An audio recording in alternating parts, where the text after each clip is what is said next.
As someone who just recently got solar, and by recently I mean it's only been a couple months and I've only gone through a few bills, it's been a little bit of a learning experience in terms of how I'm actually getting billed, getting paid, and getting credited for the solar I'm producing. The problem being, right now I'm with We Energies, Milwaukee, Wisconsin. We Energy is the biggest utility in Wisconsin, and even the people in charge of the solar department or renewable energy install department couldn't give me a straight answer, and basically they just gave up and said, just wait until you get your first bill and you'll pretty much see how it works at that point, because they couldn't follow the utilities billing practices either. And I want to show you exactly how they're screwing over the solar customer, as well as how their very confusing rates work and how it's actually going to end up hurting the utility as compared to helping the utility. So let's first look at the rates. I've rounded the rates to the nearest cent. So for flat rate, we're at 13 cents because it's actually like 13 point something. Like, so we just rounded up or down to the nearest cent. We'll say peak is 19 cents a kilowatt hour and off peak is 9 cents per kilowatt hour. Now, so the best bet, if you have a system that's really not overproducing and it's about breaking even with how much power you're using on a monthly basis, then flat rate is actually where you want to be. So, say you produce, now with flat rate, say you produce, let's just say 1,000 kilowatt hours. And it's actually 1 megawatt, but it's easier to say just kilowatt hours because that is what you're generally billed at. Okay, so if you produce 1,000 kilowatt hours and you only use, say, we'll put a P for produce, used, say 980 kilowatt hours, and we'll put a U for use, that means you have a difference of 20 kilowatt hours that the utility would then have to pay you for if you're on a reimbursement plan. Now, that means on the flat rate, you would be getting paid about, it's about 5 cents a kilowatt hour. Or let's see, oh no, no, we're looking at more about 4 cents a kilowatt hour. Of course, we're not being exactly accurate here. So you'd be paid about 80 cents for that excess kilowatt hour usage. Likewise, if you reverse it and you used 1,000 and you produced 980, now you'd have to pay the difference, which would be 20 kilowatt hours times 13 cents. So you'd have to pay the utility $2.60 for what you used that you did not produce. So if you're using, I mean, real close around what you are producing, plus or minus a bit, you're better off actually on flat rate.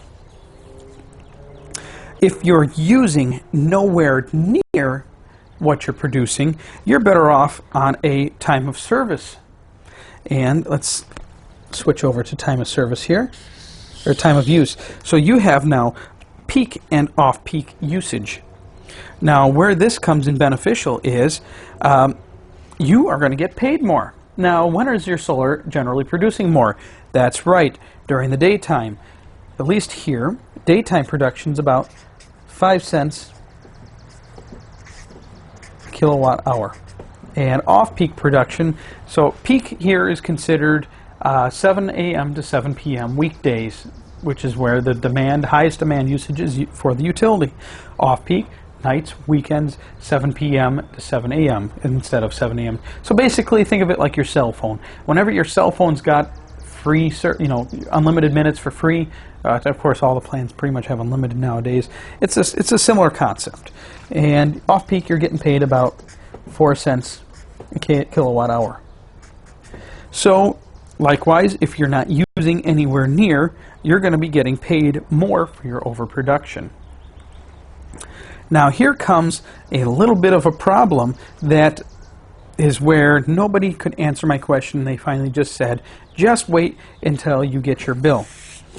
What the problem was is for the last 14 years I've been on time of use service. So I pretty much put timers on everything I could, switched all my usage as much as I could to off-peak usage because I'm paying less. Now, they recently jacked it up in January 1st, 2015. We used to pay 5 cents a kilowatt hour on off-peak, which was amazing. Then they raised it up to 9 cents, just like that. And, of course, they lowered on-peak, but nobody uses time service for on-peak usage. Here's where the problem is. I charge my car at night. So, got your EVSE,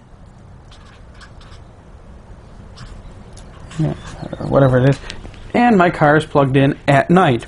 So I was always thought I'm taking advantage of my time of service. Charging at night, I pay a lower rate. However, I'm generating more during the day. So let's say I generated 1 megawatt that month, and I only used or produce, and I used, say, 800 kilowatt hours, but I used more of that power at night. Now, the way, and this is how the employees at the power company thought it worked as well.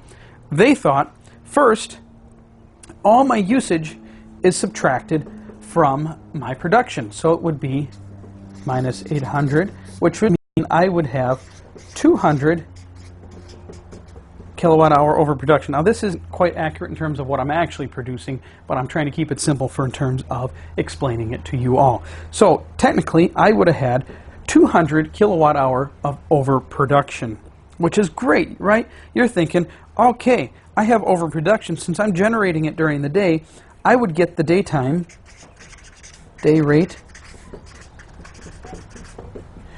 and night rate. I would get the day rate in terms of getting paid back. So you would have thought 200 kilowatt hour times 5 cents would have been $10.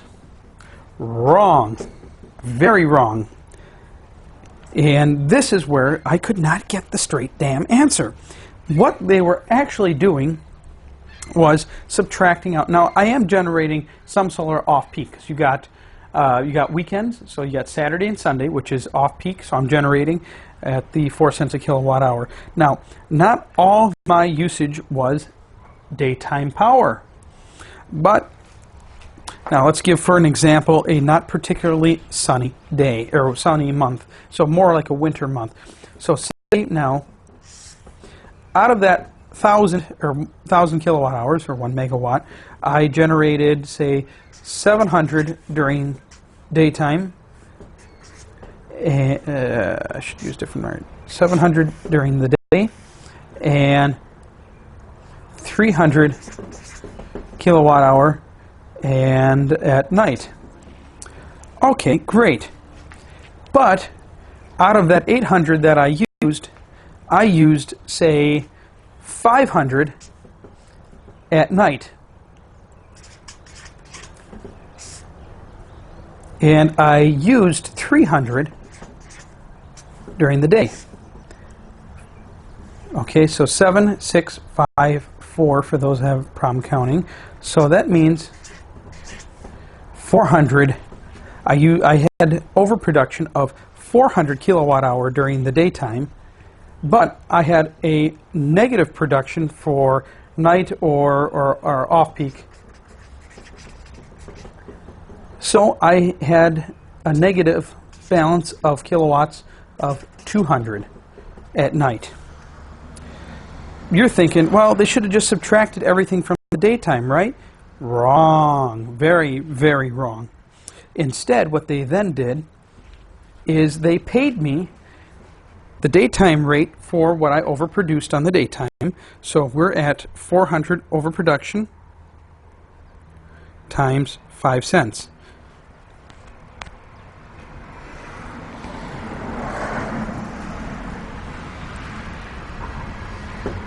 So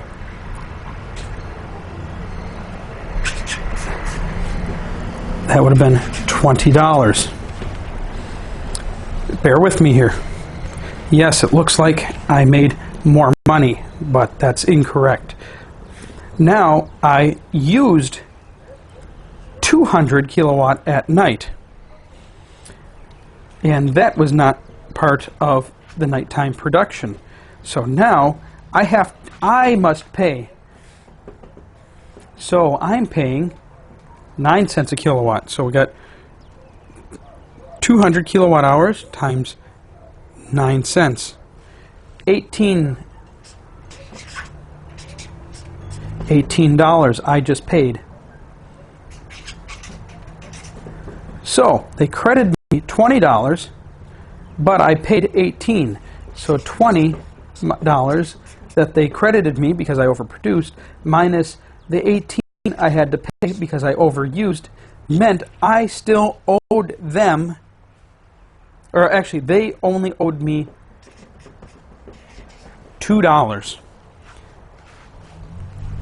So that is their trickery to get them so they don't have to pay the 10. They only had to pay me 2.